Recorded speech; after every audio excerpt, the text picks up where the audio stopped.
இன்றைக்கி நாங்கள் வந்து என்னோட ஃப்ரெண்டோட கல்யாணத்துக்கு ஈசிஆர் ரோட்டில் தூத்துக்குடி வரைக்கும் போயிருந்தோம். ஸோ அதை பற்றி தான் சொல்ல போகிறேன்.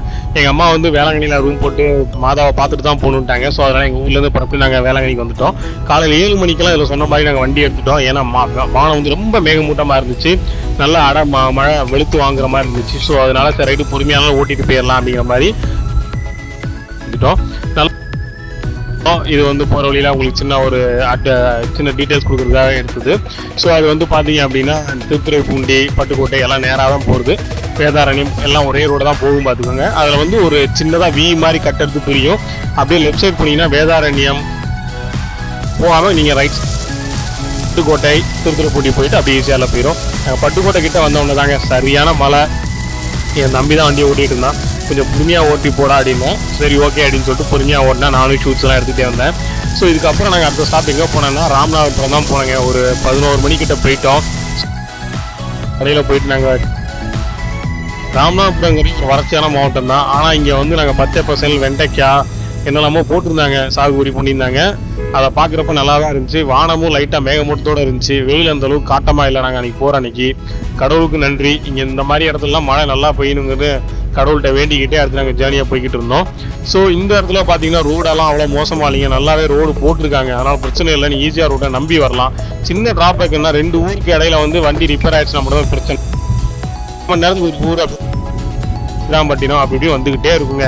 தொண்டி அந்த மாதிரிலாம் வந்துக்கிட்டே இருக்கும். சாயல்குடி கிட்ட வந்தோன்னா தான் எங்களுக்கு அல்டிமேட்டாக ஒன்று தெரிஞ்சு எவ்வளோ பனைமரம் இருக்குது இந்த மாதிரி செம்மண் பூமியில். நான் அதை கொஞ்சம் கூட எதிர்பார்க்கவே இல்லை. சதுரங்க வீட்டில் வர மாதிரி எனக்கு தெரிஞ்சு இங்கே தான் அந்த ஷூட்ஸ் எடுத்துருப்பாங்கன்னு நினைக்கிறேன். ஸோ இங்கே வந்து பார்த்தீங்கன்னா அந்த பனை மட்டையிலே வீட்டெலாம் வச்சுருந்தாங்க. வீட்டுக்கு வெளியே சின்ன கடை மாதிரி போட்டு பதனி, நொங்கு, கருப்பட்டி இதெல்லாம் போட்டு விற்றுக்கிட்டு இருந்தாங்க. நாங்கள் பதனி நொங்கும் வாங்கினோம். கருப்பட்டி கேட்டதுக்கு அவன் உடன்குடியிலேருந்து தெரிஞ்சவங்ககிட்ட வாங்கி தரேன்ட்டான். ஸோ அதனால் அப்படியே விட்டாச்சு. ரோடு டீசெண்டாக இருந்துச்சு, டிராஃபிக்கே இல்லாது. ஸோ நீங்கள் புதுசாக கார் ஓட்டி பழகுறீங்க அப்படின்னா பொறுமையாக அந்த ரோட்டில் வந்துடலாம். சாயல்குடி, தொண்டி, அப்புறம் இன்னொரு ஊர் மறந்துட்டாங்க. அதில் மட்டும்தான் ஊருக்குள்ளே போய் வெளியே வர மாதிரி இருக்கும். மற்றபடி மற்ற எல்லா ஊர்லேயுமே ஊருக்குள்ளே போகாமல் அவுட்டர்லேயே வர மாதிரி வழி இருக்குது. இந்த வழியை நீங்கள் இருக்கும். அங்கே ஒரு கோயில் இருக்குது, தயவு செஞ்சு பாருங்கள். வேம்பாரெலாம் கிட்ட வந்தோன்னா ரோடு அவ்வளோ ஃப்ரீ ஆயிடுச்சு, டிராஃபிக்கே இல்லை. நண்பன்ட்ட கேட்டேன், நீ அப்படியே குளத்தூர் வந்து பைபாஸ் வழியாக உள்ளபடி வராமல் நீ வந்து டோல்கேட் அடிச்சு வந்துடு அப்படின்னா சரி அப்படின்ட்டேன். ஏன்னா அந்த டோல் அடிக்காமல் உள்ளபடி வந்தோன்னா ரொம்ப சுற்று டிராஃபிக் இருக்கும் அப்படிங்கிற மாதிரி சொன்னோம். ஸோ அதனால் எங்கள் குளத்தூர் வழியாக வந்துட்டோம்.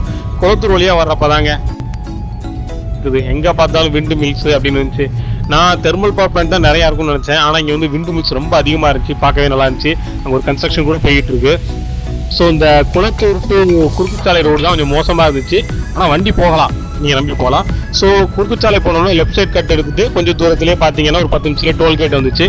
டோல்கேட் எடுத்து அப்படியே பைபாஸ் என் ஃப்ரெண்டோட வீட்டுக்கு நாங்கள் போயிட்டோம். அதுக்கப்புறம் அவங்கள பார்த்துட்டு ஒரு அட்டண்டன்ஸை போட்டுட்டு அப்படியே அவங்க புக் பண்ணி இந்த ஹோட்டல்ஸ் போயிட்டோம். சரிங்களா? ஸோ ஃப்ரெண்டோட மேரேஜ் திருநெல்வேலி, அதனால் தூத்துக்குடியில் போனோம். அவனுக்கு தூத்துக்குடி, பொண்ணுக்கு திருநெல்வேலி. ஸோ 2 ஊரையுமே கவர் பண்ணியிருந்தோம். நம்பி நீங்கள் ஈஸியாக ரோட்டில் வரலாம்.